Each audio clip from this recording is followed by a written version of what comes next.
laksanakan sidak ya. Intinya sidak berarti tidak ada pemberitahuan sebelumnya. Jadi sama seperti yang kita laksanakan di tahun-tahun sebelumnya atau di bulan-bulan sebelumnya. Setelah sempat terhenti cukup lama akibat penerapan PPKM level 4, Wakil Wali Kota Palembang, Fitriyanti Agustinda, kembali melakukan sidak terhadap sejumlah supermarket di Palembang.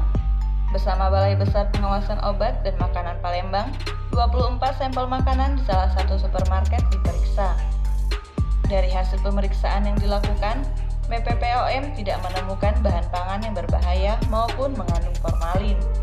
Wakil Wali Kota Palembang, Fitriyanti Agustinda mengaku sidak yang dilakukan hari ini merupakan agenda rutin dilakukan pemerintah Kota Palembang untuk memastikan keamanan makanan dari zat-zat berbahaya. Sekali lagi kami ingatkan bahwa kami pemerintah Kota Palembang bersama BPPOM akan terus tidak akan henti-hentinya memantau seluruh produk-produk yang dijual di Kota Palembang, baik itu makanan-makanan ya, baik makanan segar, siap saji atau juga obat-obatan, kosmetik dan sebagainya, supaya untuk memastikan barang-barang yang dijual di Kota Palembang semuanya harus layak konsumsi.